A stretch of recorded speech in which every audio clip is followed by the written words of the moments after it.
Mga kaibigan, sa araw na ito, inyong maririnig ang kasaysayan ng isang babaeng labis na pinahalagahan ang kanyang amain. Siya ay si Joy.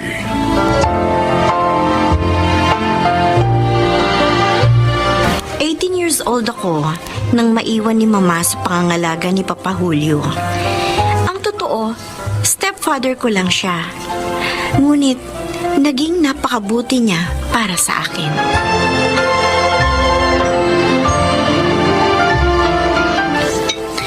Good morning, Papa Julio. Tama-tama ang gising mo. Halika, sabayan mo na akong mag-almusal, ha? Mukhang niluto ninyong paborito kong tapsilog, ah. Wala naman akong pasok sa office ngayon, eh. Kaya nagluto na ako. Halika na. Kain na tayo. Ayan, ha? Wow! Wala talagang tatalo sa luto ninyong tapsilog, Papa. Walang sinabi sa luto nyo ang mga alam kong gumagawa nito. Binola mo pa ako. Huwag kang mag-alala. Lagi kitang ipagluluto lang lahat ng paborito mong pagkain. Dahil kapag kasal na kayo ni Chito, naku, hindi ko na magagawa yun ba? Bakit naman po hindi? Aba, bubukod na kasi kayo. Sumama na lang po kayo sa amin. Paupahan nyo na lang itong bahay. Naku, anak, bigla akong na-touch dyan sa sinabi mo, ha? Pero, magiging malaking abala lang ako sa inyo. Kaya hayaan mo na lang ako rito, ha? Kayo naman kung magsalita. Oh. Napakalaki po ng utang na loob po sa inyo. Aba, hindi. Kaya kahit kailan, hindi po kayo makakaabala sa akin. Kung hindi sa inyo, hindi po ako magkakaroon ng magandang buhay. Ay, tama lang nga yung usapan na ito. Baka magkaiyakan pa tayo nito. Ay, siya nga pala, kailan ba yung balak niyong pagpapakasal ng nobyo mo, ha? Next year po. Next year? Ay, bakit naman ang tagal pa? Gusto po kasi namin mapaganda ang mabuti yung kasal namin. Ay, naku, papuntahin mo nga rito yung boyfriend mo. Oh. Para mapag-usapan na ang lahat.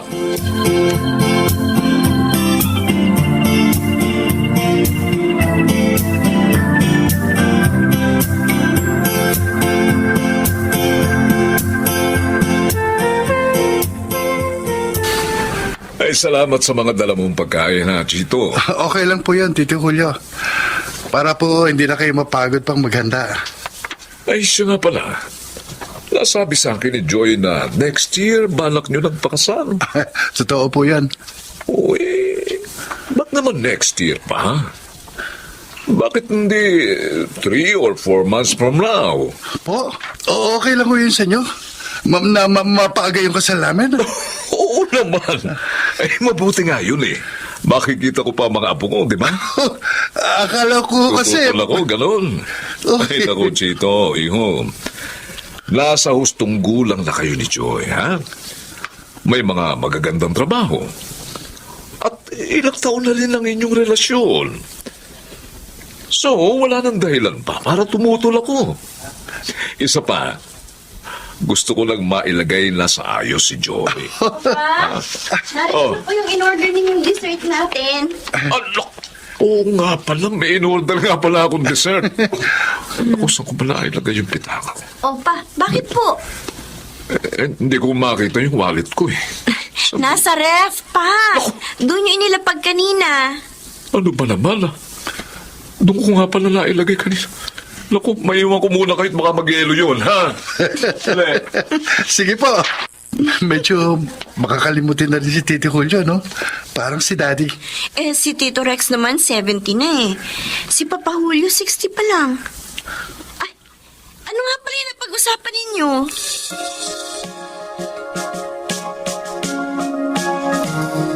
Wow, Joy! Ngayong taon na pala ang kasalan, ha? Oo eh. Minadali ni Papa. Kaya 4 months from now, kakasal na kami ni Chito. Oh, bakit malungkot ka? Pag mo sabihin sa akin, hindi ka pa sigurado sa nararamdaman mo para kay Chito. 3 taon na kayong mag-steady. Sure na ako doon, Fe.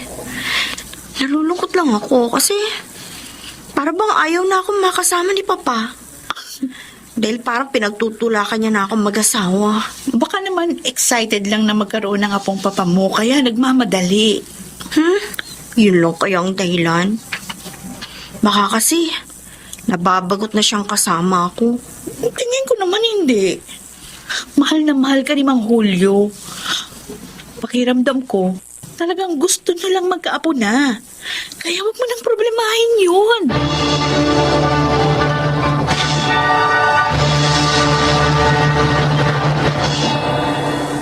Anak, hindi ka ba papasok sa office ngayon? Yes, Dad.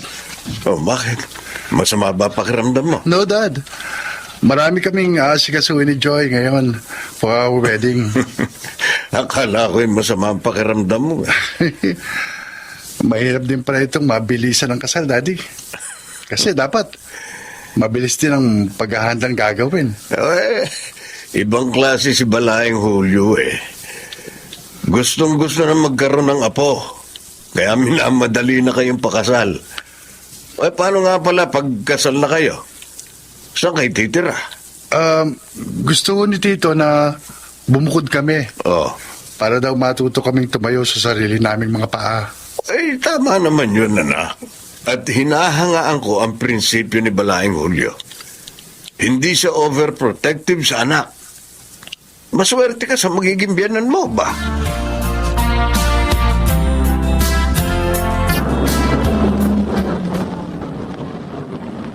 O Joy, nandito na tayo sa bahay niyo.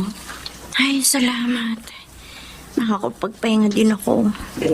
Talagang sakit ng ulo ko eh. Mama, eto po ang bayad namin. Bumaba na tayo dito sa taxi. Hindi ka na, Fe. Teka, sabi mo walang tao sa inyo. Wala nga. Kasi may mahalagang asikasuhin si Papa. Kaya gagabihin yun. Bakit bukas na bukas yung bahay niyo? Ha? Tingnan mo, pati gate bukas.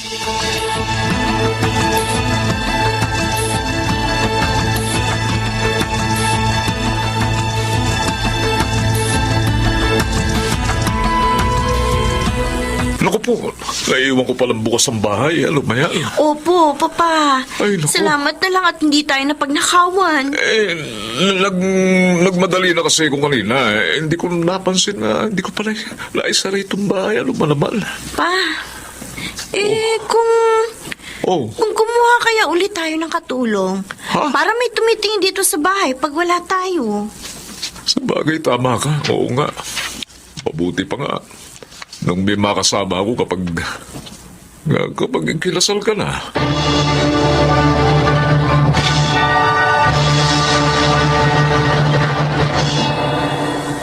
Julio, heto ang reseta ng mga iinumin mong gamot.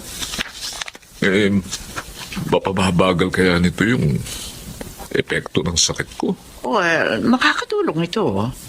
Yun nga lang, wala pa rin pagaling.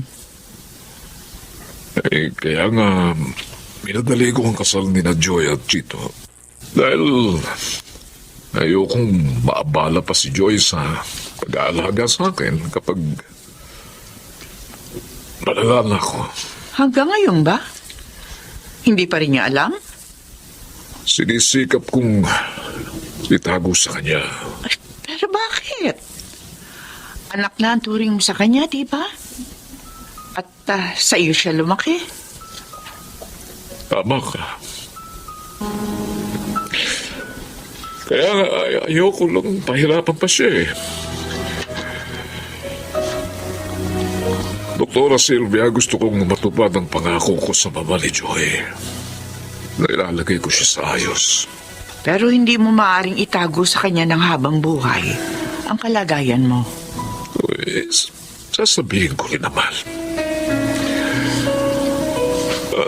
Pero, tsaka na lang.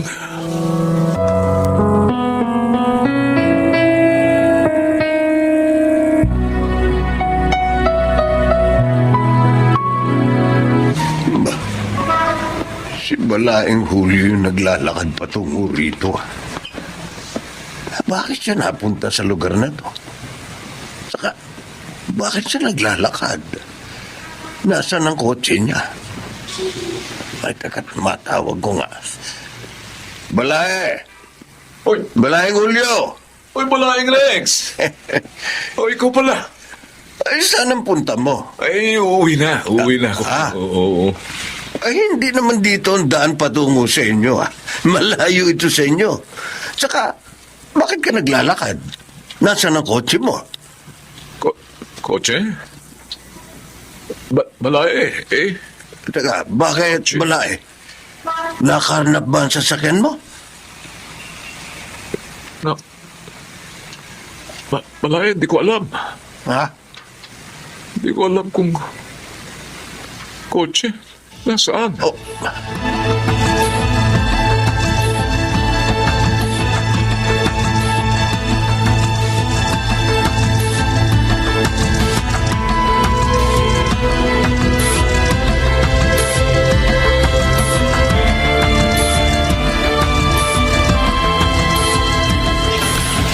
Ano? Isinali na sa iyong lahat ni Tito ang mga titulo ng lupa niya? Oo. Kaya nga nagtataka ako. Buhay pa siya at malakas, pero parang nagpapaalam na siya. Kung ganun, maaaring tama ang hinala ni Daddy Hinala? Ano yun? na may sakit si Tito. Ha? Kasi minsan, nakita siya ni Daddy na naglalakad pa uwi na raw. Pero malayo naman sa inyong lugar na yun. Then, ang tanongin siya ni Daddy kung nasaan yung kotse niya. Sabi niya, hindi niya alam kung nasaan. Ano? Oo. Naisip ni Daddy na tawagan nila yung office niya. Kaya nalaman nila na naroon yung sasakyan ni Tito. Ay, hindi ko alam ang pangyayaring yun. Nagbilin din siya kay Daddy na huwag sabihin sa'yo yun.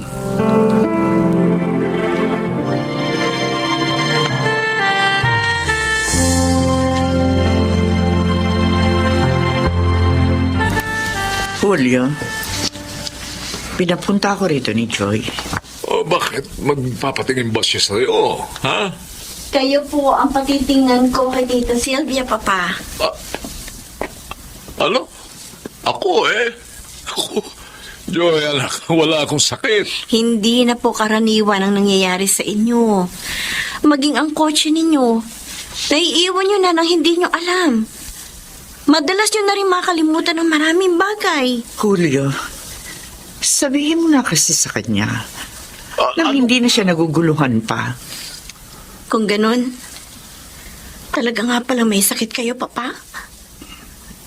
Ano po sakit nyo? Ano, Papa? Anak,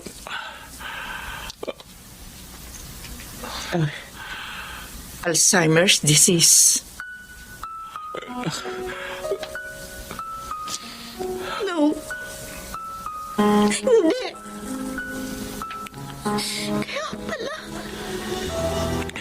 Kaya pala ang dami ninyo nakakalimutan. Hindi karaniwan ang pagkalimot niyang iyon, Iha. Sylvia, doktor. Dahil yun sa kanyang sakit. Yun din po bang dahilan? Kaya minabadali nyo na ako mag-asawa? Oo. Ay, ang gusto ko lang, nasa maayos ka na. Bago kita tuluyang makalimutan. Bago ko makalimutan ang bilin ng iyong mama. Bago kita tuluyang maiwan, anak.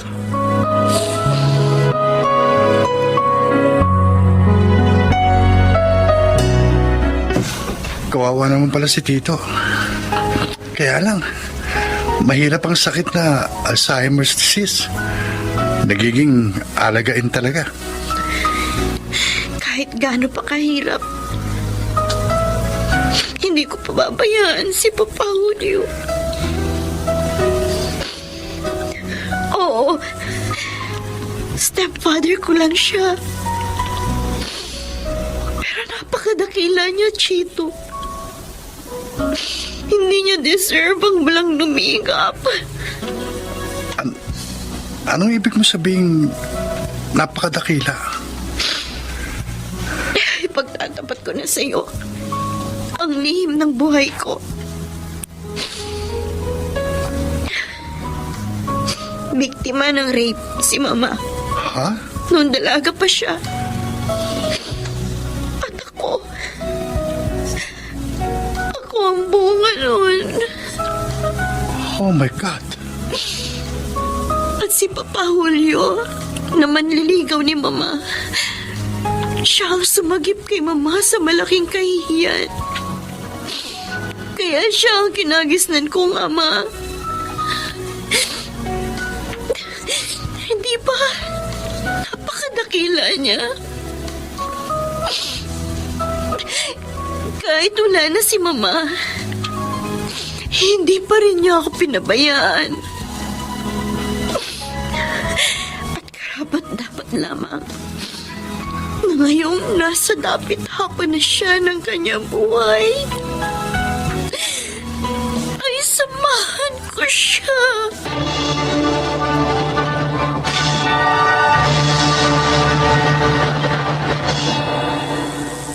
Kaming dalawa ni Chito ang nag-aalaga ngayon kay Papa Julio. Hindi ako iniwan ng aking katipan na ngayon ay kabiyak ko na. Ako po si Joy at ito ang aking buhay. Mapalad ang nilalang na marunong tumanaw ng utang na loob sapagkat siya'y mag-aani ng magandang kapalar. Mga nagsiganap, June Legaspi, Gunel Benjamin, Rosana Villegas, Susan Robles, at Chiquit del Carmen Amor sa papel na Joy. Naglapat ng angkop na tunog, Jenny Mutia, sa musika Buboy Salonga, supervisyong teknikal, Eric Lucero at Bong Boyar. Creative Consultant, Phil Cruz, Production Assistant, Anching Cruz. Sumulat ng ating kasaysayan, Selma Corporal Alcantara. Sa direksyon nila, June Martin Legaspi at Maynard Landicho Jr. Ito ang aking...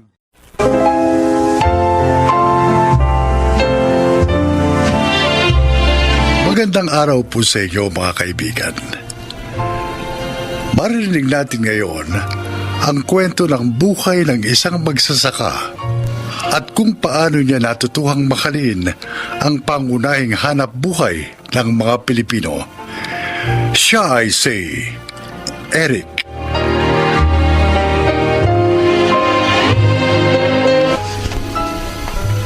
Lumaki ako sa pamilya ng mga magsasaka. Tuwing tinatanong kami noon ng teacher namin kung ano ang trabaho ng mga magulang namin, nagdadasal ako na wag sana akong matawag. Dahil nahihiya ako na sabihing magsasaka sila habang ang mga kaklase ko, kung hindi guro, engineer, manager ng isang kumpanya ang mga magulang. Hanggang sa dumating ang panahong sinabi kong kahit kailan, hindi ko hahayaang maging kagaya nila. Isang hamak na magsasaka. Nay, kailangan ko na magbayad ng tuition bukas. Sinabi ko na sa inyo matagal na kailangan ko ng pera ngayon, di ba? Anak, pasensya ka na sana ha. 3 kayong sabay-sabay na nag-aaral. Inatake ng peste ang ating pananim. Kaya konti lang ang kita namin ng tatay mo. Maaari namang mag-promissory note, di ba? Nay naman, promissory note na naman. Nakakahiya na eh. Alin ang nakakahiya, Eric? Tay, Nakakahiyang mag-promissory note?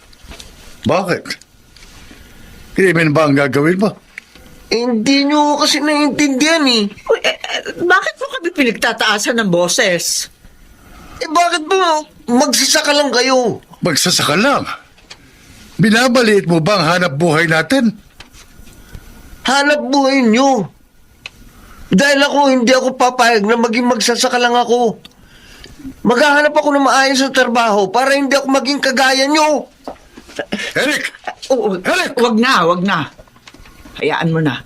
Mainit lamang ang ulo niya. Alam ba niya kung gaano kahalaga ang mga magsasaka? Oo, madalas madungis tayo. Amoy putik, amoy kalabaw. Pero marangal ang trabaho natin. Kung walang magsasaka, may pagkain ba sa mesa nila ang mga mayayaman? Ang mga ininiyero? Ang mga propesor? Kung hindi sa pagsasakripisyo natin sa ilalim ng init at ulan, sa tingin ba niya, makararating siya ng kolehiyo? Makapagsusuot ba siya ng uniforme sa maayos na universidad?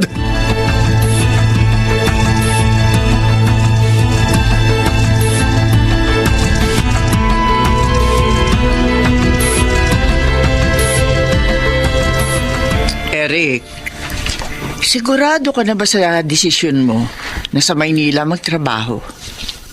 Doon ho magtatrabaho mga kaklase ko nagtapos ng business course. May naghihintay na sa aming trabaho doon. Ay siya. Sige. Pero wala ka bang planong kausapin ng tatay mo? Mula nung first year college ka, hanggang sa nakapagtapos ka, hindi na kayo nag-iimikan. Ayos lang, Nay. Mas mabuti na sigurong ganito. Hayaan nyo, kapag may naipon ako, ibabalik ko naman sa inyo lahat ng sakripisyo nyo para mapagtapos ako eh. Hindi naman yun ang iniisip ko, anak. Ay, nakakalungkot lang na humantong sa ganitong relasyon nyo ng tatay mo. Nay, 2:00 na. Alis na ako. 2:30, usapan namin ng mga kaibigan ko. Oh, hala, sige. Pero mag-iingat ka, ha? Tumawag ka na lamang sa amin. Pag dumating ka na doon, ha? Oo, Nay. Alis na ako.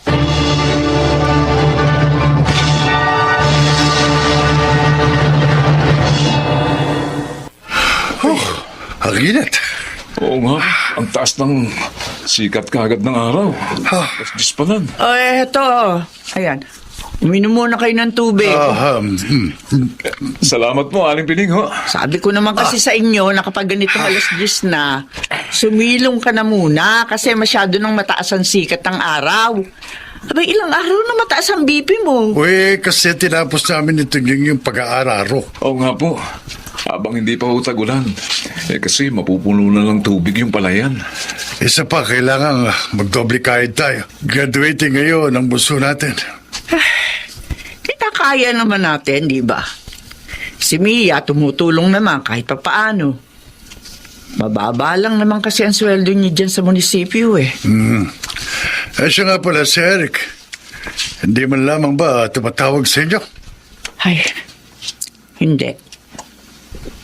Kumusta na kaya siya? Mahirap ang buhay sa Maynila. Mas mahirap pa rito sa probinsya. Dito kapag may lupa kang sinasaka, mabubuhay ka. Pero doon sa Maynila, kung wala kang trabaho, wala kang isusubo sa bibig mo. Eh, baka naman mabuti ang kalagayan niya. Ilang buwan na siya doon. May problema yon. Pa-check. Tatawag siya rito.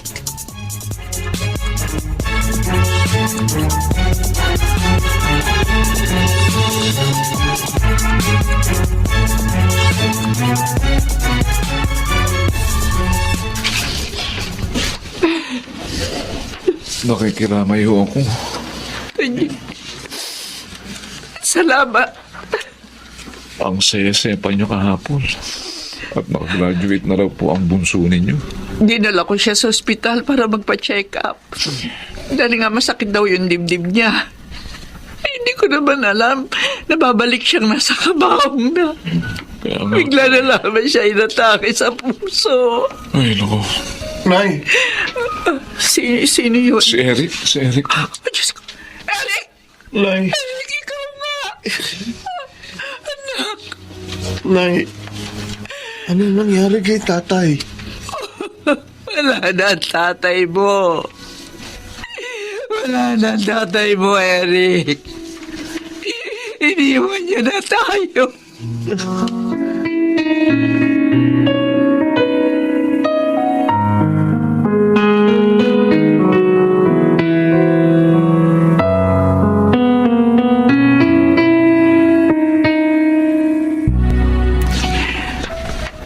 Ikaw ba ang kalibin ng anak ko? Opo, Nay. Kumusta ang buhay niyo sa Maynila?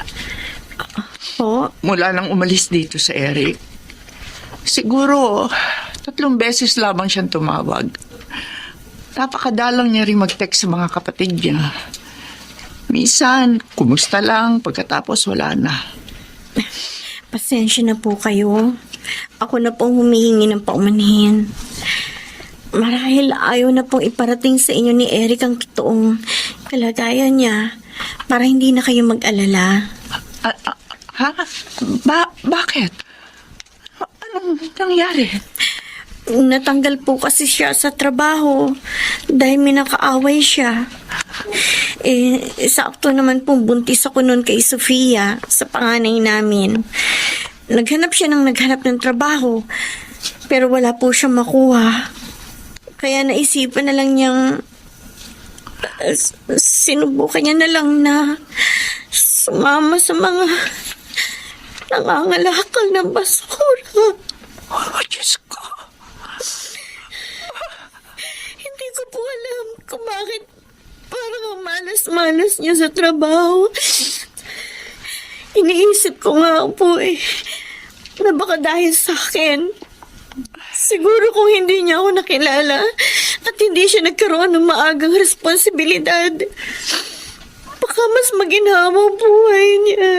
Huwag ka magsasalita ng ganyan. Wala kang kasalanan. Ngayon, ano ba ang plano niyo?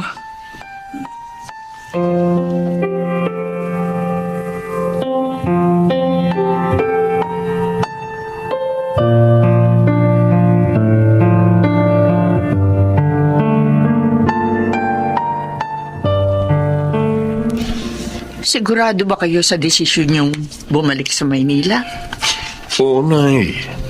Maayos naman ang trabaho ko doon. Kaya kong buhayin ang mag-ina ko. Eric, sinabi na sa akin ni Ina ang lahat. Oh, Huwag ka na magsinungaling pa. Huwag ka Nay, nang bumalik doon. Dito ka na lamang sa atin. ayoko, Nay. Ayoko rito. Sabi ko kahit kailan, hindi na ako babalik dito. Namatay ang tatay mo na hindi kayo nagkausap na muli. Pero walang araw na hindi niya tinanong kung kumusta ka ba. Kung tumawag ka ba o nag-text man lang. Palagi siya nag-aalala sa iyo, anak. Siguro dahil bilang ama, nararamdaman niya ang hirap na pinagdaraanan mo kahit nasa malayo ka. Patawarin niyo ako, Nay. Patawarin niyo ako. Minalit ko ang pagiging magsasaka ninyo. Kinamuhian ko ang hanap buhay na bumuhay sa akin. Pero nang maranasan ko kung gaano kahirap ang buhay sa Maynila, ginusto ko rin umuwi rito. Pero tinatalo ako ng hiya. Hiyang-hiya ako sa inyo. Lalo na kay tatay. Walang sama ng loob sa iyo ang tatay mo. Oo, nung una hindi ka niya maintindihan. Pero nung tumagal, naunawaan niyang mahirap nga naman ang hanap buhay na ganito. At nararapat lamang na mangarap kayo ng matayog. Pero ngayon, total wala na ang tatay mo. Kung nais mo manatili rito, di ikaw na magsasaka ng naiwan niya lupain. Iyon naman ay kung papayag ka.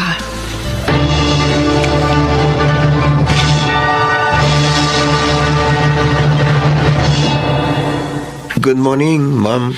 Good morning. Kayong sumundo kay Sofia? Asan ang mama niya? Nasa clinic, Ma'am.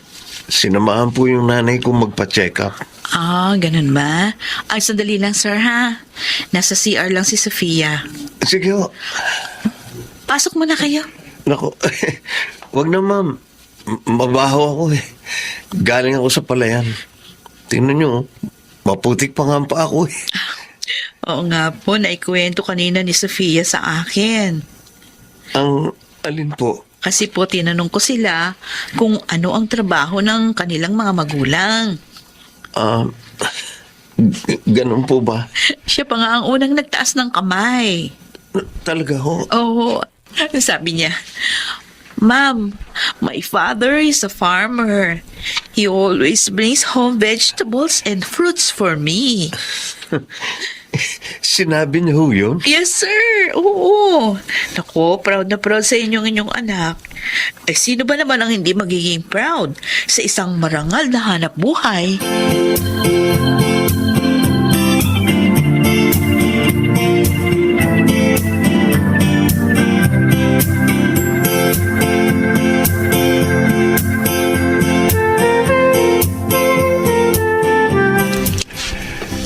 Gabi na.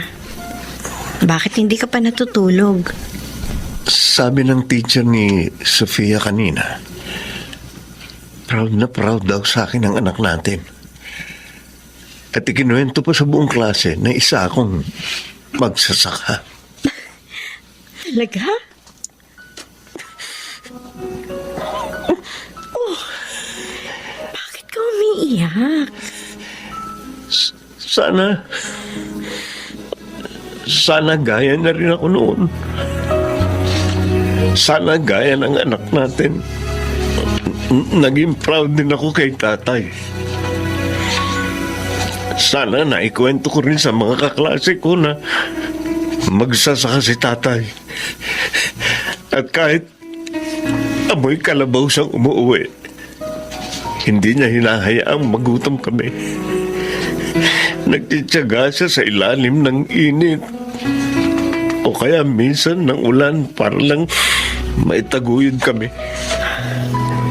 Eric, Hindi ko alam kung bakit hindi ko nakita ang sakripisyo niyang yun nung nabubuhay pa siya. Sana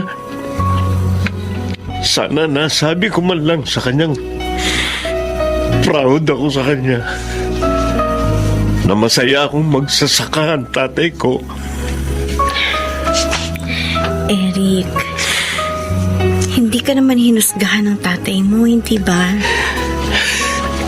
Sabi ng nanay mo, nauunawaan ka niya.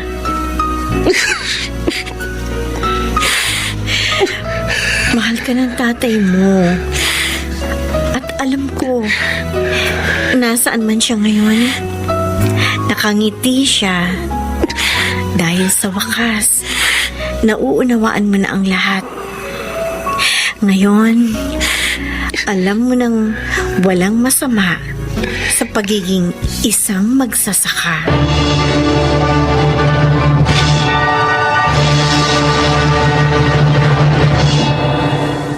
Mapalad ako. Ito lang ang masasabi ko. Mapalad ako dahil hindi naging kagaya ko ang aking anak. Proud siyang isa akong magsasaka. Bagamat hindi na niya ito maririnig, pero nais kong sabihin sa kanya na mapalad akong isang magsasaka ang aking ama. Ako po si Eric at ito ang aking buhay. Walang mas mababa o mas mataas na hanap buhay sa mundo. Lahat ng hanap buhay na marangal at ginagawa natin para sa ikabubuti ng nakararami ay pantay-pantay.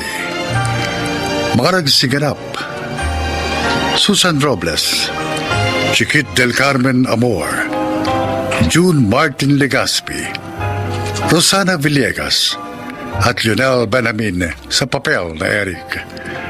Naglapat ng angkop na tunog Jerry Mutia, sa musika ni Buboy Salonga. Supervisyong teknikal Eric Lucero at Bong Muyar. Creative Consultant Phil Cruz. Production Assistant Anching Cruz. Ito'y mula sa panulat ni Rita Labanon. Sa direksyon Salvador M. Royales. Ito ang aking buhay.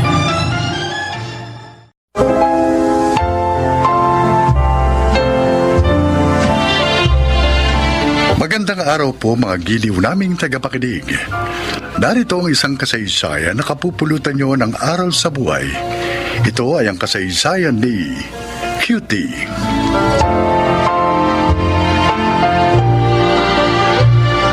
Bata pa lang ako, pangarap ko ng maging isang radio DJ o radio announcer. Natatandaan ko noon na palagi kong ginagaya yung mga paborito kong DJs at announcers. Kaya nang mag-college ako, mass communication yung pinili kong course.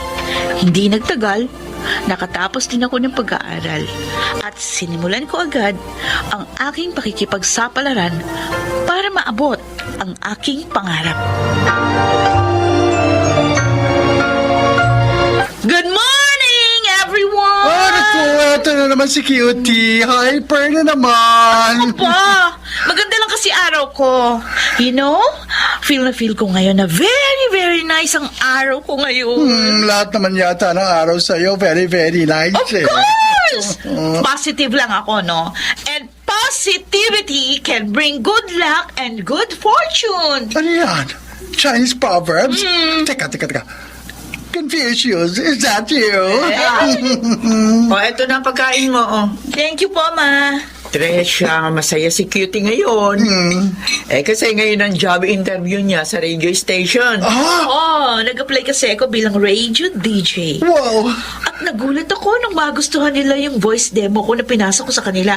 Kaya in-schedule nila ako for interview. Today! Oh! Sana pumasa ako. Papa sa kanya, anak. Magtiwala ka lamang sa sarili mo. Matagal ko ng pangarap maging DJ sa radio eh. Sana, ito na yung pagkakataon na hinihintay ko para mag-shine!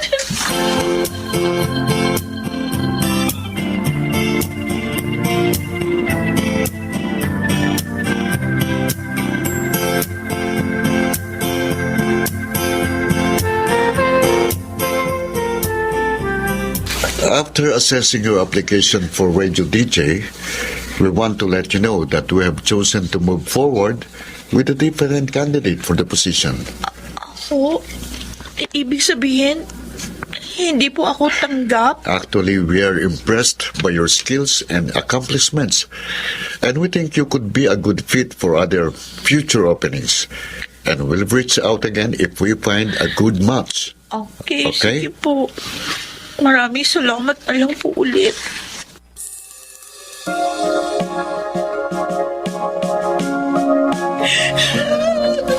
Oh, Cutie, tama.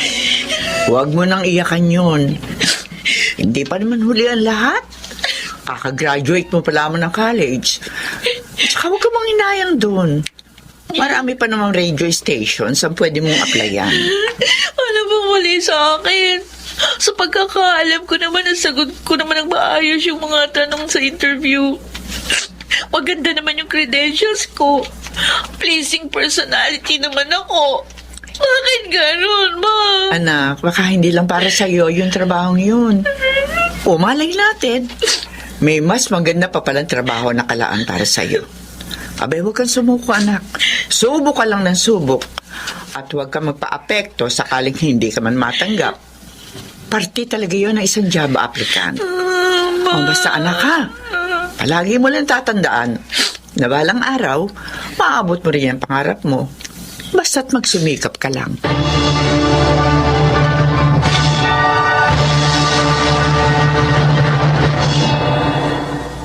Tresha, Cutie, eto merienda niyo. Kumain muna kayo.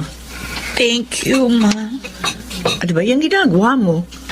Nag-a-apply ka ba para maging radio DJ ulit? Nag-a-apply po ako, Ma. Pero ibang trabaho. Wala kasing radio DJ na available dun sa station na bala kong pasukan. Kung gano'n din, sana ano namang work mo? Oh, ito, Tresha. Meron ako nakitang job vacancy na associate producer. Nung tingnan ko yung requirements, pasok naman ako. Sige, tuloy mo lang yan. Bali yan ang magiging stepping stone mo para maging radio DJ ng station nila. Basta magpasa ka lang na magpasa ng resume mo. Huwag kang tumigil hanggat hindi ka nila napapansin. Sana mapansin nila ako. Kung ako sa'yo, insan, Bakit hindi ka na lang mag-walk-in para siguradong maibibigay mo ng personal ang resume mo? Oh, tama si Tricia. Malay mo, cutie. Maging stand out ka sa iba. Kasi makikita nila agad na personality mo. Ganun po ba yun? Oo, huwag kang galala. Sagot ko ang pamasahe mo, papunta roon at pabalik dito. Okay, sige nga. Pupunta ako doon para personal na mag-apply. Basta cutie, magtiwala ka lang sa sarili mo. Huwag kang uuwi nang hindi ka nila nakahire.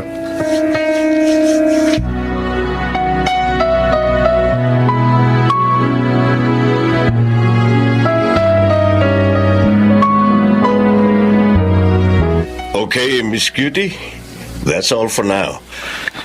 And I want to say congratulations. For you qualified to be one of our on-the-job trainees sa company namin. Really, sir? Yes. Oh, thank you. As in, super thank you po. By the way, are you aware that we only accommodate job applications through internet? Oh, We barely accommodate walk-in applicants like you. But there are some exceptions, especially interesting applicants like you. thank you, sir. Matapang ka. At saka nakikita ko na malakas ang kumpiyansa mo sa sarili mo. Kaya nag-decide kang mag-apply personally bilang associate producer. Yan ang isa sa mga hinahanap namin sa isang employee. Anyway, here are the requirements na kailangan mong isubmit before Friday next week. Kaya ba? Oh, yes, sir. Kaya po. Good. Anyway, congratulations once again and good luck. Thank you. See you at the workplace, cutie.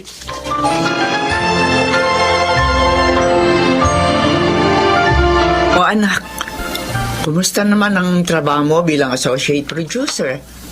Parang kailan lang. Magdadalawang buwan ka na doon. Okay naman po. Mababait naman po ang mga supervisors and co-employees ko. Challenging yung work ko, pero kaya ko naman. Bakit para malungkot ka? Eh kasi, pangarap ko pa rin talaga na maging radio DJ or announcer. Sa totoo lang, naiingit ako dun sa mga DJ ng station namin. Parang ang saya-saya nila, lalo na pag nag-a-adlib sila. Gusto ko talagang marinig yung boses ko sa radyo. Pero tingin ko naman very rewarding ang trabaho mo ngayon. Pagtiyagaan mo na lamang yun, anak. Ay, Os, ano ba may maluluto message sa mo? messenger ko. Tama. Uy! Bakit naman patali ka dyan sa tinga? Ano bang nabasa kong mensahe sa phone mo? Hiring daw po ng radio DJ sa company namin. Ay, pagkakataon ko na to para mag-apply ako, ma. Good luck sa iyo, anak. Kung para talaga sa iyo yan, mangyayari at mangyayari yun. Ay, naku po. Basta maghintay ka lang, cutie. Darating yon sa tamang panahon.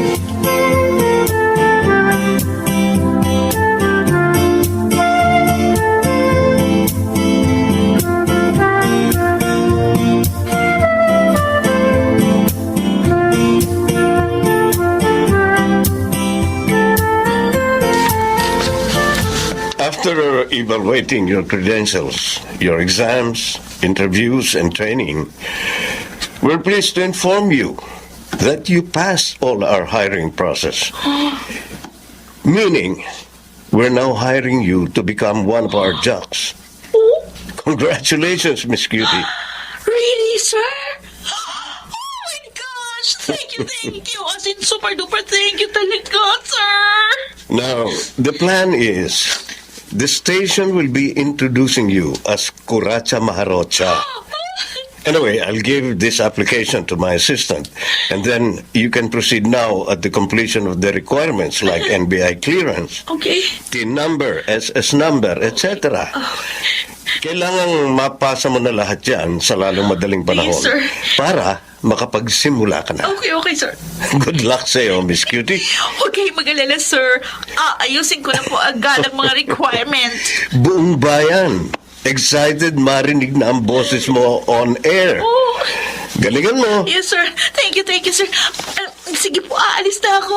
Okay. Okay. Pabalita ako to kay mama.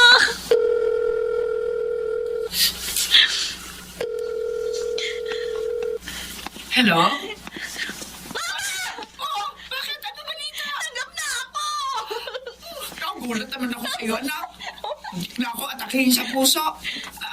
Ano nga uli yung sabi mo? Tanggap na ako! DJ na po ako! Talaga? Naku, anak, binabati kita. Masaya ako para sa'yo. Thank you po! Ay, natupad din ang matagal ko ng pangarap!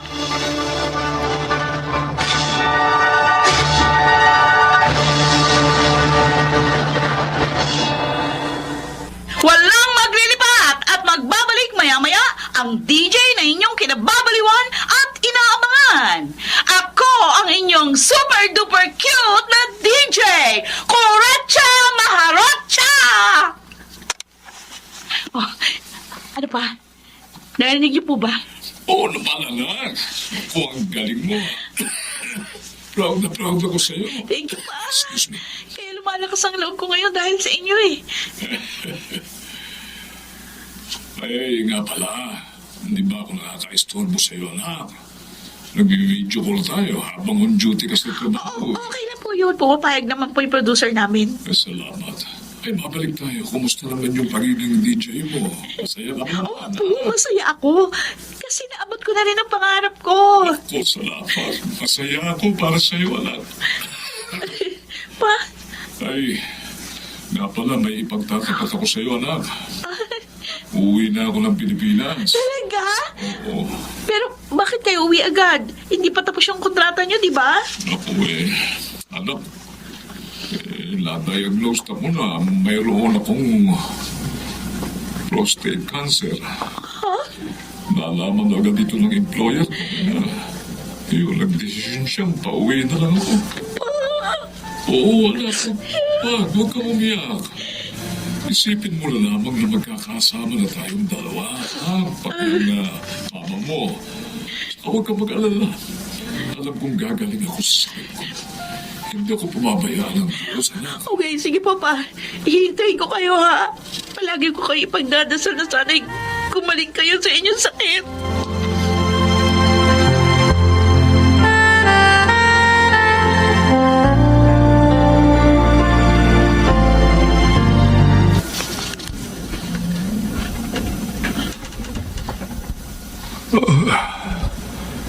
Lita, O ano? Musta na ang pakiramdam mo? ito, nahihirapan ba rin akong kumilos hanggang ngayon eh. Teka, umuwi na ba si Cutie? Tita! Nandito na po si Cutie! Ma! Ay, Pa! anak! Buti naman, umuwi ka na. May dala akong pagkain para sa inyo. Bumili na rin po ako ng mga gamot nyo. Ay, naku, salamat, anak. Kumusta nalagay nyo pa? Hindi pa rin okay ang papa mo. Marami pa rin siyang iniindang sakit sa katawan. Hirap na siya, anak. Tita, huwag mong pag-alalahin masyado ang anak mo. Cutie, anak, pasensya ka na, ha? Wala pupunta lamang sa gamot ng papa mo yung sinasahod mo sa pagiging DJ. Alam kong pagod na pagod ka ng dumilihensya ng pera. Wala kaso po sa akin yun. Basta ang importante gumaling si Papa. Pero napansin ko, Ma, hindi kasi sapat yung sinasahod ko sa pagiging DJ. Kaya kailangan ko maghanap ng ibang trabaho na mas malaki yung sahod. Uy, anong plano mo, anak? Magre-resign ka ba sa trabaho mo? Na opo, Naku, ang totoo niyan, nagpaplano po ako mga ibang bansa. Meron ako nakitang trabaho na swak sa akin. Susubukin ko po mag-apply. Malay natin, matanggap ako. sigurado ka ba, anak? Opo. Naku, sayang. Pangarap mo pa namang maging DJ talaga, tapos ngayong nakamit mo na ang pagiging DJ, magre-resign ka naman. Okay lang po yun sa akin. Naku, Natupad ko na rin naman ang pangarap ko kahit nasa maikling panahon lang. Basta ang mahalaga sa akin, kayo ni Mama. Pa, gagawin ko po ito para makabawi ako sa mga sakripisyong binigay niyo sa akin noon. Para lang makapagtapos ako ng pag-aaral. Hindi ko po matutupad ang pangarap ko kung hindi dahil sa suporta at pagmamahal niyo sa akin. salamat, anak. Napakaswerte namin ng mama mo. At ibinigay ka sa amin ng Diyos.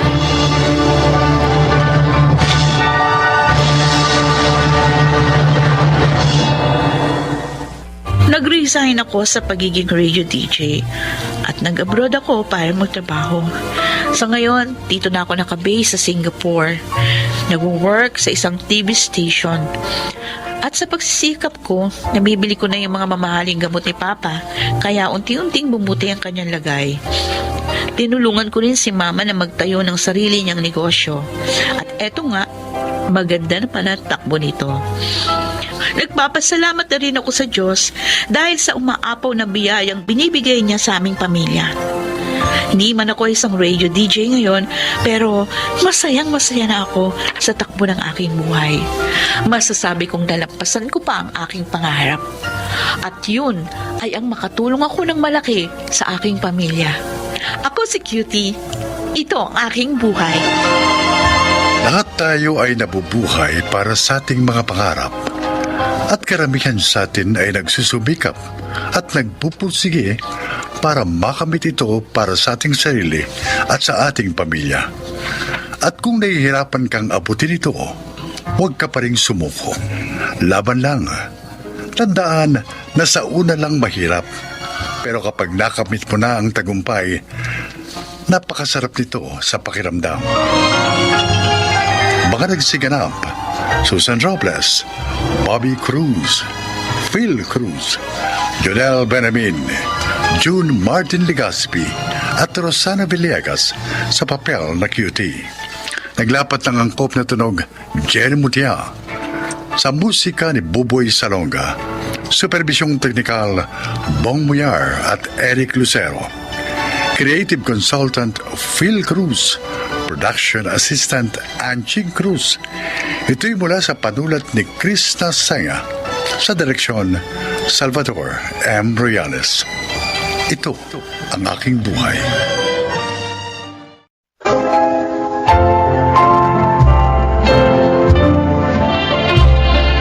Mga kaibigan, maririnig niyo ang kasaysayan ng isang ginang na kahit lumipas ang mahabang panahon ay hindi nalimutan ang kanyang pinakapangarap.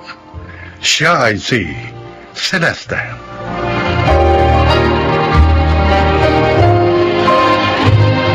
Dalawang anak namin ay yumao kong asawa, sina Raquel at Jomar. Sa awa ng Diyos, naitaguyod ko silang mag-isa. Yon ay dahil na rin sa mga kabuhayang naiwan sa akin nang nakilala kong mga magulang at nang yumao kong asawa. Masaya naman ang aming buhay hanggang sa humina ang aking katawan.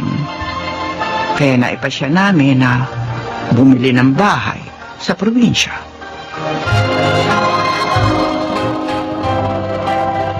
Maganda tong bahay, di ba, Ma? Oo nga, Raquel. Tama kayo ni Jomar sa pasya yung bumili ng bahay sa lugar na ito. Mura lang po ang bili natin dito, Ma. May mga pananim pa dito sa bakuran na maaari natin pakinabangan. Tahimik at sariwa pa po ang hangin. Ay, sana nga maging mabilis ang paglakas ko rito. Para hindi na kayo naaabalan dalawa. Si Mami talaga. Hindi naman po kayo abala sa amin. Pasalamat nga kami. Dahil sa inyo nakapagbakasyon kami. Mula kasi na makapagtapos kami, puro trabaho na ginaasikaso namin. Masyado kasi kayo masipag. Maiba ako. Ano iba nalaman ang tungkol sa lugar na ito? Sa isa ko pong kaibigan na taga rito, Ma. Si Primo.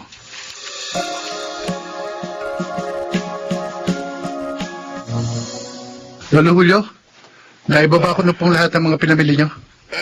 Salamat sa iyo, Primo. Wala akong ano man yan. Bukas po kung may bibili kayo sa palengke, i-text niyo na lang ako. Ako na lang ang bibili para sa inyo.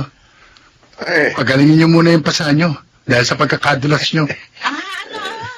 Nandun na si Kamo, si Kuya Julio. Primo? Opo, Lola Alfonsa. Nagkataon po na napadaan ako sa palengke habang naglalakad siya. Kaya nakita ko po. Mabuti ka't nakita niya ako, Alfonsa. Tinulungan niya akong makauwi. Eh, sabi ko naman kasi, ako na lang ang mamamalengke. Sinumpong ka ng rayuma mo kagabi, di ba? O paano kita papayagang umalis? Nako, ang hirap nga nito. Pareho tayong walang pamilya, kuya. Walang makapaalalay sa atin ngayong matatanda na tayo.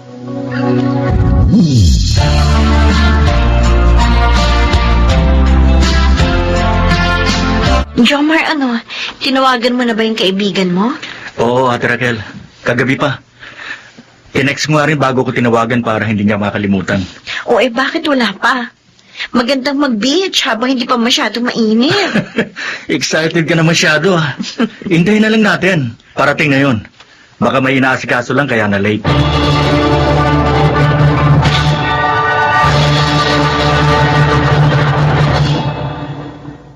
Hindi ako maaari magkamali. Dito talaga yun. Kumusta na kaya sila? Narito pa kaya sila? Mami, Ah, bakit kayo umiiyak? Raquel, ikaw pala. May naalala lang ako, anak. Pwede ko po bang malaman kung ano yun? Ang aking nakaraan. Ho? Dito ako lumaki. Sa probinsyang ito. 10 taon ako noon nang ialis ako dito ng lolo at lola mo. Bakit po kayo umalis dito? Makinig ka. Kukwento ko sa iyo ang lahat.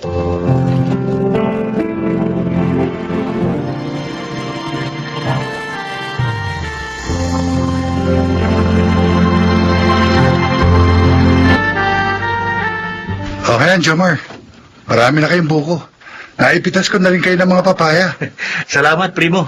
Pasensya ka na, primo, ha? Inabala ka namin. Hindi kasi kami marunong pumanik sa puno lalo na to, si Jomar. Pero ngayon matututo na ako. Nakita ko ng ginawa ni primo. Ayos lang naman yun, Raquel. Jomar. Bro, dito ka na mananghalian ha? Oo nga naman. Nang matikman mo naman ang masarap na luto ng mami namin. Sige ba? Uy, may nag-text sa cellphone ko. Dali Uy, si Lolo Julio. Humihingi ang tulong. Lolo mo? Hindi ko siya lolo. Yun lang ang tawag ko sa kanya. Pero malapit sa amin ang bahay nila ng kapatid niyang si Lola Alfonsa. May nangyari daw sa kanila Kaya humihingi ng tulong. Pupuntahan mo ba sila? Oo, Raquel. Kawawa naman sila, parehong matanda ng magkapatid na yun. At wala silang pamilya. Sasamahan na kita. Baka makatulong din ako.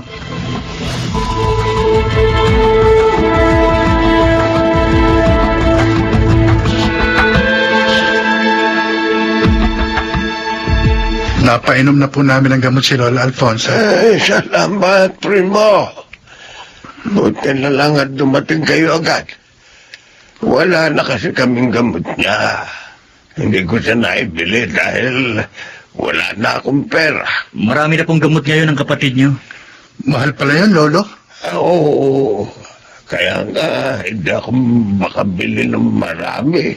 Ito pong kaibigan ko si Jomar ang bumili ng marami para kay Lola Alfonsa. Salamat sa iyo, Jomar. Okay lang po. Pagpalain ka ng Diyos. Ayos lang po yun, Lolo. Ay, teka, may itatanong lang pala ako. Ano yun? Iyon pong kwintas na suot ninyo ni Lola Alfonsa? Ito na lang ang ana-anang naiwan sa amin ng aming mga magulang. Binigay ito sa amin ni Inay nung buhay pa sila ni Isay. Larawan nila nasa pendant nito. Ganon po ba? Masyado po palang sentimental ang mga yan? Ay, tama ka. Ba't mo naman naitanungan tungkol sa kwintas? Meron din po kasing ganyan ng mami ko. Ano?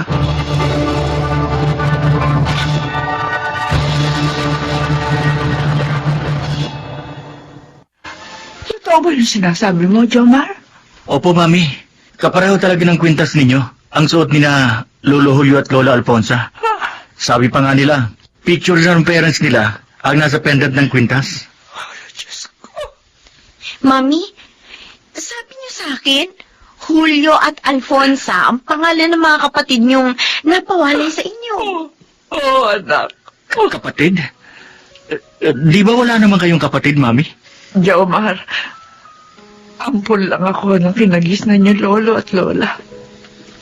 Kinuha nila ako ng sa mga kapatid ko. Dahil hindi sila magkaanak. Ha? Kung ganun, posibleng kapatid niyo sina Lolo Julio.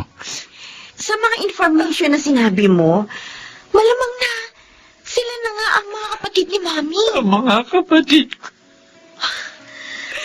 Ang tagal kong pinangarap na muli sila makita. Mami, para makatiyak tayo, ipa-DNA test po natin sila.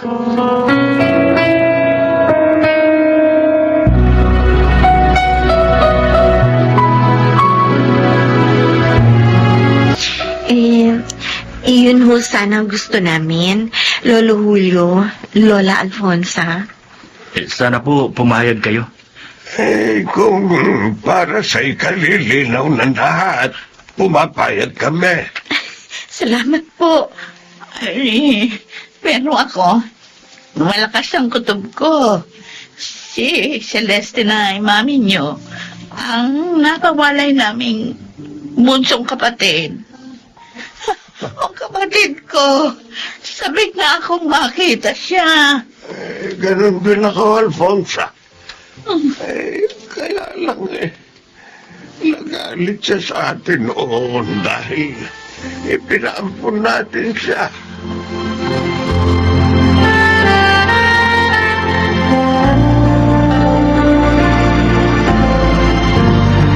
Mami, malalim na ang gabi.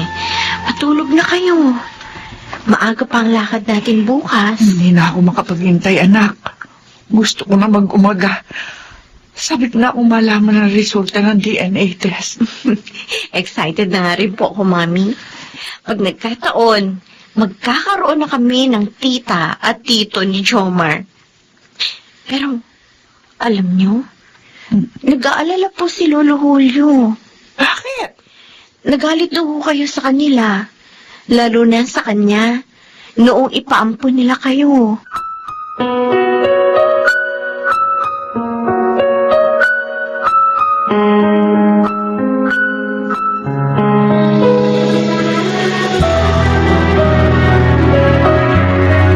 Lumabas na po ang resulta ng DNA test. Kaya po narito kami. Ay, ka nga. Anong resulta? Oo nga, Raquel. Sabihin mo na.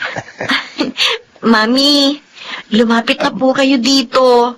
Para kayo na magsabi. Kasama mo, mami mo. Opo. Kuya Julio? Ay, Ate Alfonsa. tinawag niya tayo, kuya. Ibig sabihin, tama ako. Siya si Celeste, na kapatid natin. Ako nga, ate. Ako nga. Ang bunso niyo kapatid. Celeste, salamat at muli ka namin nakita. At sana yung patawarin mo kami sa pagpapaampon sa iyo.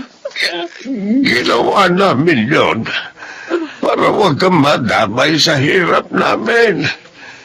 Para magkaroon ka ng magandang kinabukasan. Wala kayong kasalanan sa akin, kuya. Ate, naunawaan ko na kayo sa inyong ginawa. Ngayon, kukunin ko na kayo. Opo, tito. Tita. Sa amin na po kayo titira. Hindi na tayo magkakahiwa-hiwalay pa.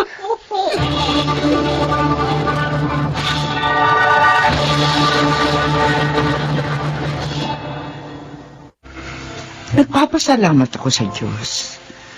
Dahil kahit matatanda na kami, sa mga huling panahon namin dito sa mundo, ay muli kami nagkasama-samang magkakapatid at maligaya. Ako si Celeste at ito ang aking buhay. May klima ng panahong pinagsamahan, kung maligaya naman ang isang pamilya, mas matamis pa ito kaysa sa mahabang panahon ng pagsasama na pawang kaguluhan. Mga nagsiganap, Rosana Villegas, Lionel Benamin, Chiquit del Carmen Amor, Maynard Landicho, Phil Cruz, at Susan Robles sa papel na Celeste. Naglapat ng angkop na tunog Jenny Mutia, sa musika Buboy Salonga. Supervisyong teknikal Eric Lucero at Bong Muyar. Creative consultant Phil Cruz. Production assistant Anching Cruz. Ito'y mula sa panulat ni Selma Corporal Alcantara. Sa direksyon Maynard Landicho Jr. at June Martin Legaspi. Ito ang aking buhay.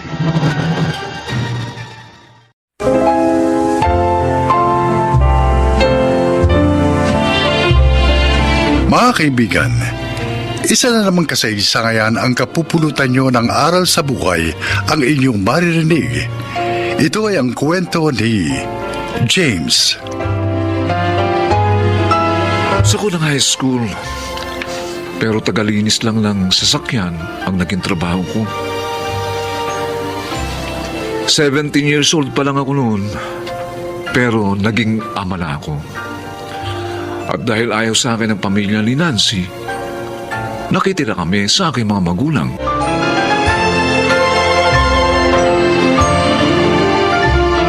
James, mabuti dumating ka na. Kanina ka pa namin hinihintay eh. Oh, bakit? Kasi si Junior. Inaapoy ng lagnat ang anak niyo, James. Ano? Oh, bakit hindi nyo pinainom ng gamot sa lagnat? Ginawa ko na yun. Kaso ayaw pa rin mo wala ang lignat niya. Ay, naku. Palagay ko dapat nang madala sa doktor ang aking apo. Paano mo ba ito? Lawa akong pera. 100 lang itong kita ko rito eh. Paano ng anak natin? Itatanungin ko ang tatay niyo. Baka sakaling may alam siyang pwedeng mahiraman natin ng pera.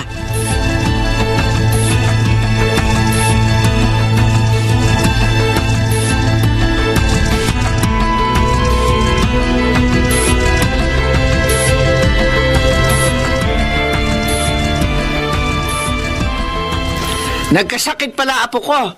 Noong isang buwan yung bunso. Ngayon naman si Junior. Opo, Nay. Sabi ng doktor kaya ganun dahil kulang sila sa masusustansyang pagkain. At malamang tulad ng dati, ipinangutang uli ni Nelly at Dante ang pagpapagamot sa bata. Wala po kasing pera si James. Kailan ba naman nagkaperang wasar na yon? Wasar na nga lang ang trabaho, tamad at may bisyo pa. Nay. Nagulat ka, no? Dahil alam ko ang bisyo niya. Ikaw nga, anak, tigilan mo na ang pagiging tanga sa lalaking yon. Iwan mo na siya. Umuwi kayo ng mga apo ko sa bahay. Tapos, magtrabaho ka. Mahal ko si James, Nay. Ay, lintek na pagmamahal yan. Hindi mo maibibilihan ng pagkain, lalong hindi maipambabayad sa doktor. Ayoko rin pong mawala ng ama ang mga anak ko. Kung gaya din lang ni James ang ama nila, mabuti nga, wala na lamang silang ama. Anak, manong gumising ka na. Magsikap ka habang bata ka pa. At huwag mo sayangin yung buhay mo sa walang kwentang James na yon.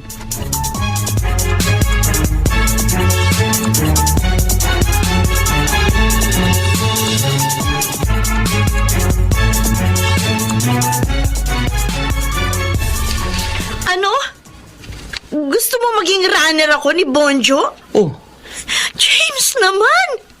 Ano ba pumasok sa isip mo? At pati ako gusto mag-idamay dyan sa bisyo mo. arte mo naman. Ikaw din na iniisip ko, kaya inialo ko ang trabaho ito sa'yo. Dito kikita ka agad na walang hirap. Mababantayan pa mga bata. Kasi hindi mo kailangan magbabad sa trabaho eh. Kapag naibigay mo na yung shabu at nabayaran ka na, wala na. Tapos na trabaho. Ayaw mo nun? Pera agad.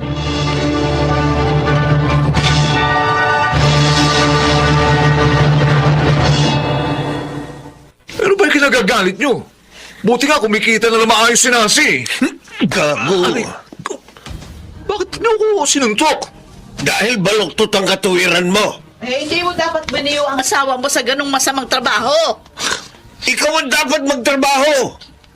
Magsikap para sa pamilya mo. Hindi yung paggawa-gawa lang ng bata at pagsyabu-syabu, alam mo. Wala nga po akong mapasukang trabaho eh. Kasi nga, tamad ka. Anak! Nabidyo pa. Anak, magbago ka na.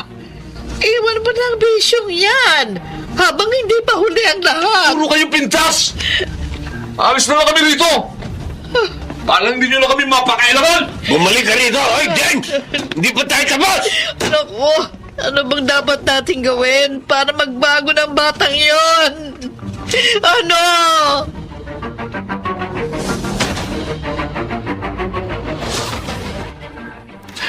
Napakawalang hiya talaga ng anak mo, Nelia.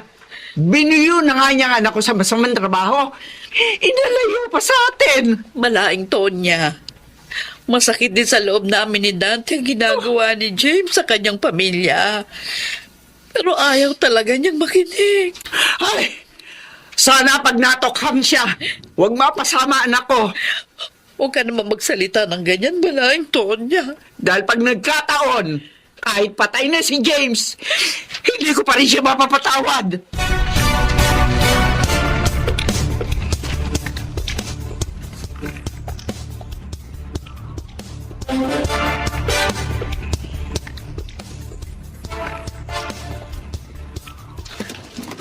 Ay, Diyos ko po.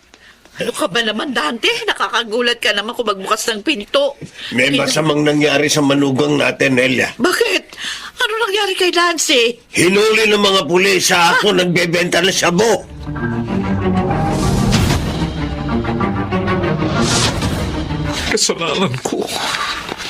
Kasalanan ko, Nancy, kaya ka nakakulong dito ngayon. Patawarin mo ko. Patawad. Sabi ng mga nakausap ko, 3 taon daw ako makukulong. Oo. Gagawa ko ng paraan para makalaya ka rito. Nancy, hindi kita dapat ibinuyo sa ganong trabaho. Kasalanan ko. Huwag mong pababayaan ang mga anak natin, James. Pakiusap. Sikapin mong mapalaki sila ng maayos. Oo. Oo, Nancy. At hihintayin namin ang iyong paglaya.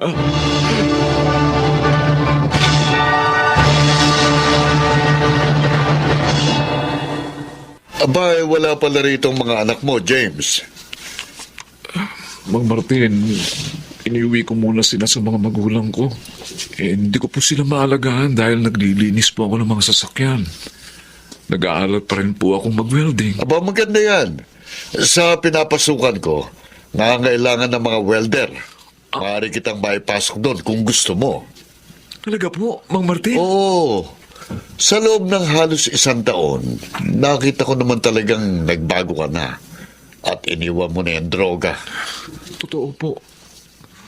At ngayon ko po napatunayan na pwede pa rin magbago ang isang adik. Nasa sa kanya lang yun. Tama. Napapansin ko nga hindi ka na rin umiinom ng alak. Lahat po ng bagay at gawaing makapagtutulak sa akin para muling magsyabu. Iniiwan ko po, Mang Martin. Mabuti yan. Hayaan mo. Isasama kita sa pagbalik ko sa Saudi.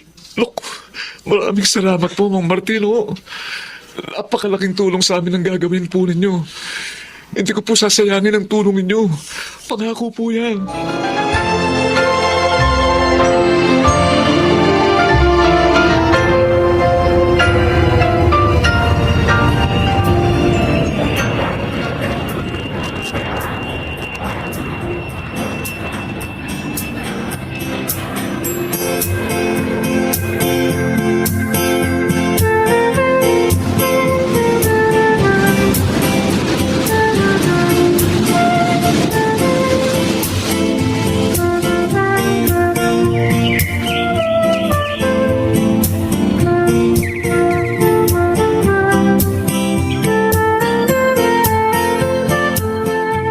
Balae, kumusta naman ang pag-aaral ng ating mga apo? Ay, ayos naman Balaing Tonya. Matataas ang mga marka nila. Ah, kakatuwa naman. Galing nga pala kami kay Nancy nung 1 linggo. Ay, kumusta Kumusta anak ko, Balaing Dante? Tagal na akong hindi nakakadalaw sa kanya dahil nga, ayun, nakakapos kami. Malapit na siyang lumaya, Balae. Yun ang balita niya. Salamat naman. Madalas ko na rin siya makikita. Kahit naman madalas ko siyang pagalitan noon. Mahal ko naman ang anak kong yun. Oo naman, Balae. Alam namin yun. Hindi naman porke kinagagalitan ng anak hindi na siya mahal ng magulang. Madalas, kaya tayo nagagalit dahil ibig nating maituwid sila ng landas. Sana naman sa pagkakataong ito, maunawaan na tayo ng ating mga anak. Palagay ko naman ay naiintindihan na nila tayo. Kasi nagbago na rin si James namin. Ay, may package nga pala siya para sa atin. Sandali ha. At kukunin ko ang para sa iyo.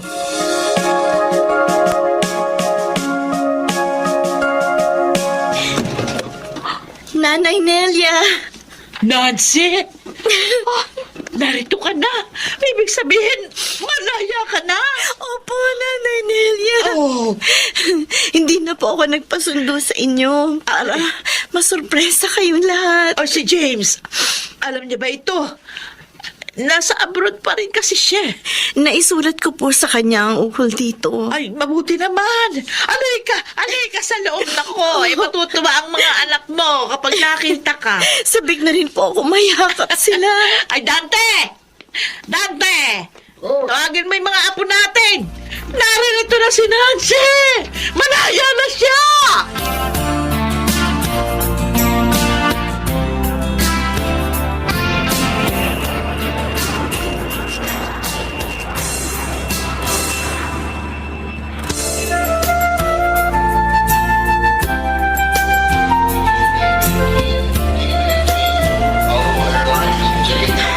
Nasaan na kaya si James?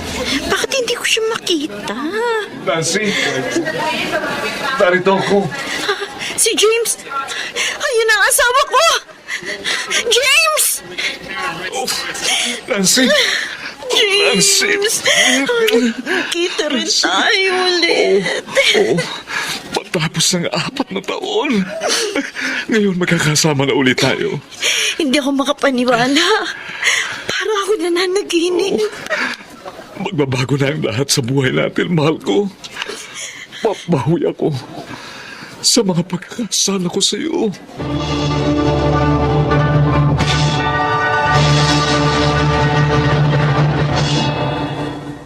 Maayos na ang buhay namin ngayon ni Nancy.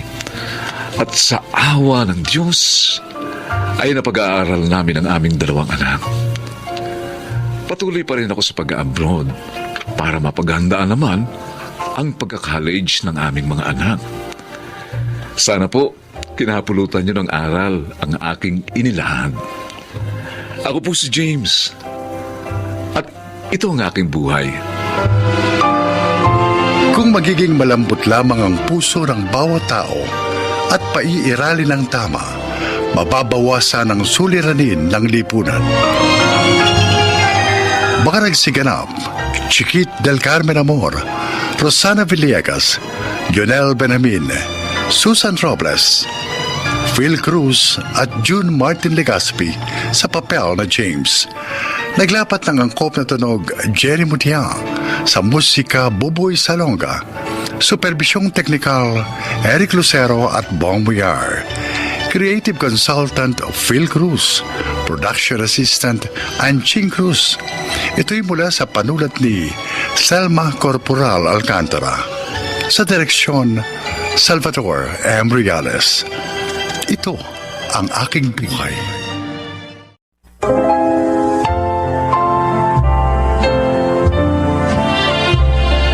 Magandang araw sa inyong lahat. Isang babaeng umabuso ang maglalahad sa atin ngayon ng kanyang kasaysayan. Siya ay si Glenda.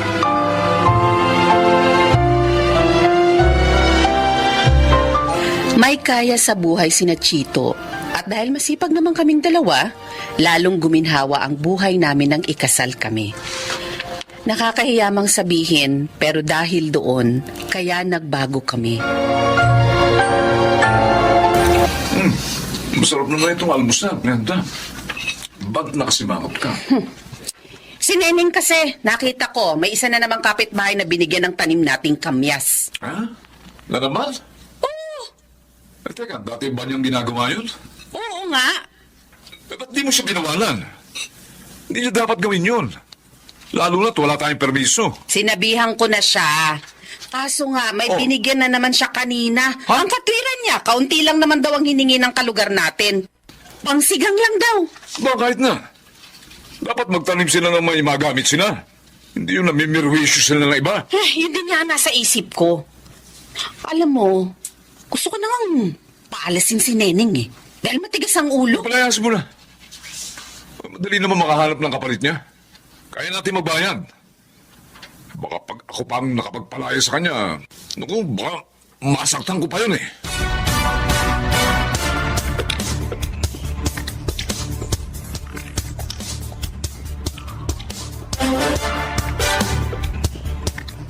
Oh, kanina nang lumabas kayo, masaya kayo.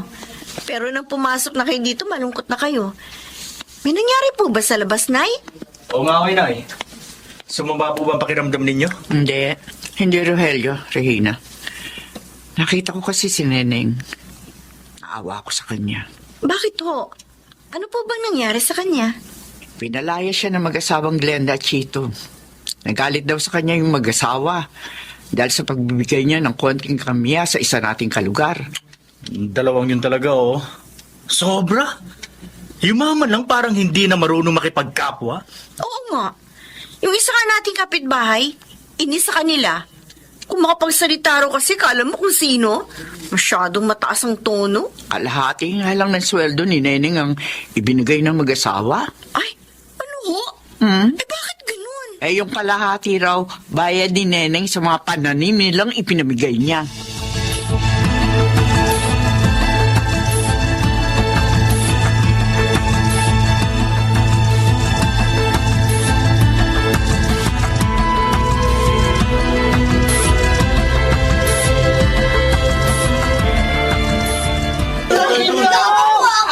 Randel, dami pa ng bata rito sa lugar mo.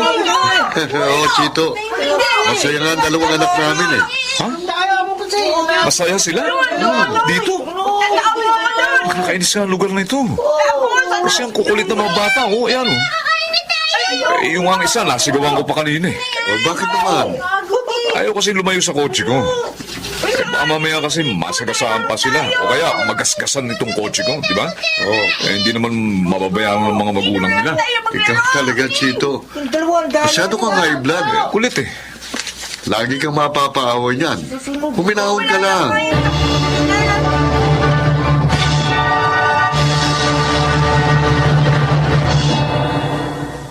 Nahihirapan po kayo umihi, Nay?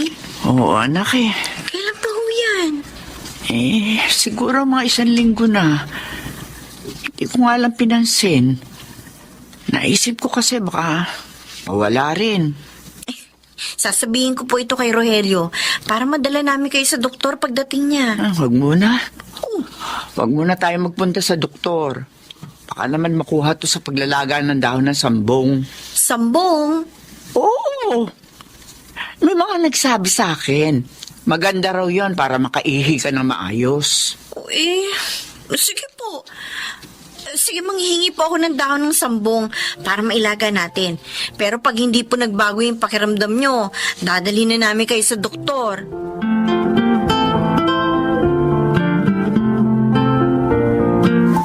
Manghihingi ka ng mga dahon ng tanim naming sambong. Oo, sana, Glenda. Konti lang naman para sa biyanan ko kay Nanay Anita. Inabala mo ako sa ginagawa ko, manghihingi ka lang pala. Pasensya ka na, ha? Bakit kasi kayo mga mahihirap? Ang hilig nyo manghingi ng pananim ng iba. Dapat magtanim kayo sa lugar nyo para hindi kayo makaperwisyo. Ang sakit mo naman magsalita. Uy, bakit? Ilang piraso lang naman ang hinihingi ko, ah. Nakikiusap pa ako. Ang dami mo nang sinabi. Oy, kung ayaw mo masaktan, huwag kang manghingi. Umalis ka na nga dito, perwisyo. Oo, aalis ako. Di mo naman kailangan ako itaboy. Damot mo. Yumaman lang, hindi na marunong makipagkapwa.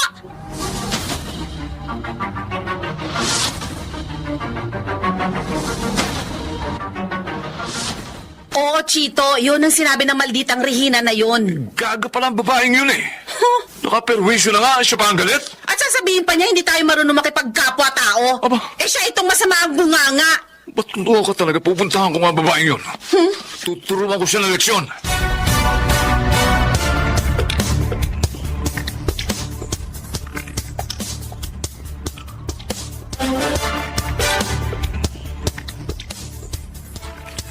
Eh bakit ka ba nagagalit? Hindi ko naman kinuha yung sambong niyo ah. Kahit na. Pinagsalitaan mo pa rin na masakit ang asawa ko. Chito, siya ang una nagsalita ng masakit sa akin. Wala kang karapatang saktan ang loob ng asawa ko. Dapat sa'yo tinuturuan ka ng leksyon eh. Aray ko, bitiwan mo ang beso ko. Halika. Oh, bitiwan mo si Regina, Chito! Huwag ka makialam dito, ha? Hindi mo binibigyan ng leksyon ang asawa mo. Kaya ako magtuturo sa kanya. Sabi ng bitiwan mo siya! Ano to? Malas ka na rito ngayon din! Alis ako pagkatapos nito. Ayun. May baril siya!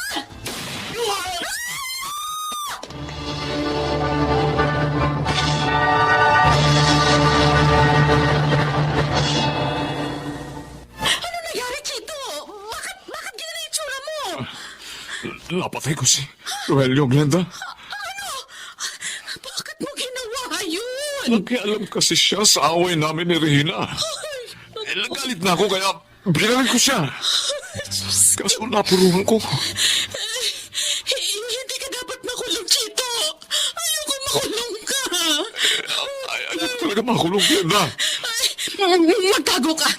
Tama, magtago ka habang inaayos ko ang lahat.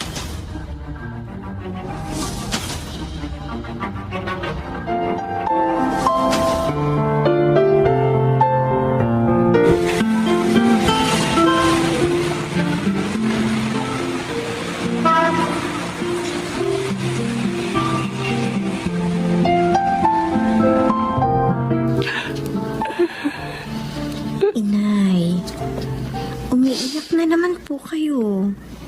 Naalala ko lamang si Rogelio, Regina. 3 taon nang patay ang anak ko. Pero hanggang ngayon, hindi pa rin nahuhuli ng mga pulis ang walang yan si Chito. Hindi pa rin nagkakaroon ng katarungan ng kanyang sinapit. Nalulungkot din po ako dahil doon, Inay. Pero hindi po ako pinanghihinaan ng loob. Patuloy po akong umaasa sa malaking magagawa ng Diyos. Madadakip din po si Chito. Huwag po tayo huminto sa pagdalangin.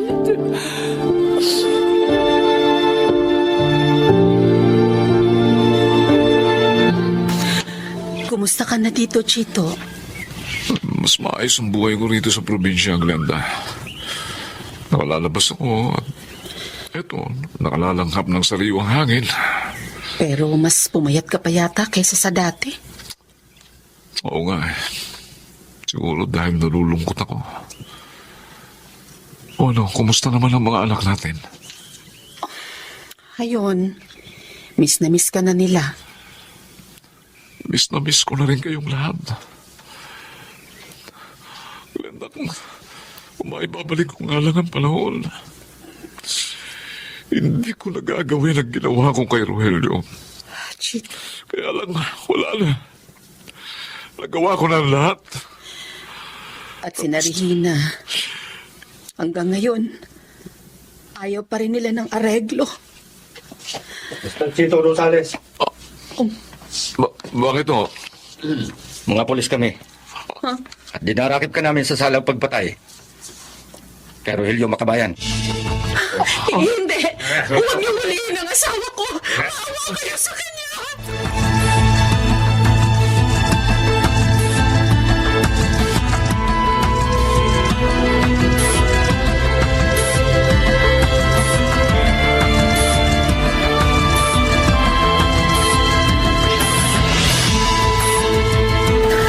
Nagmamakaawa ako sa inyo, Regina. Aling Anita, huwag niyong ipakulong ang asawa ko. Ang tagal naming hinintay na mabigyan ng katarungan ng pagkamatay ng aking anak.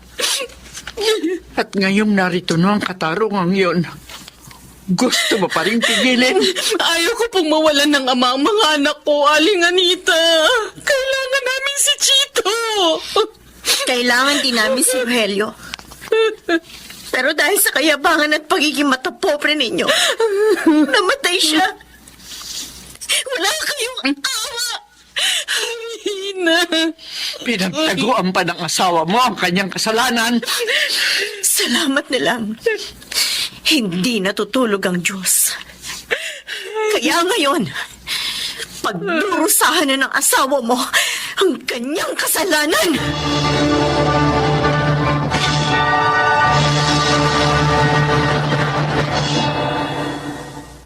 Magsisi man ako, huli na ang lahat. Nagdurusa na ang aking asawa sa kasalanang sa akin nag-ugat. Bago ho ako magpaalam sa inyo, gusto ko lang manawagan sa mga ginang na nakikinig. Sana'y maging mahinahon kayo sa pagpapayo sa inyong kabiyak at huwag niyo siyang ibuyo sa kapahamakan. Ako po si Glenda at ito ang aking buhay. Mahalaga na ang tao ay maging mahinahon at huwag pumatol sa walang kabuluhang away upang hindi masira ang kanyang buhay. Mga nagsiganap, June Martin Legaspi, Chiquit del Carmen Amor, Maynard Landicho, Susan Robles, Phil Cruz at Jenaline de la Cruz sa papel na Glenda. Naglapat ng angkop na tunog Jerry Mutia, sa musika Buboy Salonga, supervisyong teknikal Eric Lucero at Bong Migar, creative consultant Phil Cruz, production assistant Anching Cruz. Ito'y mula sa panulat ni Selma Corporal Alcantara, sa direksyon Salvador M. Royales. Ito ang aking buhay.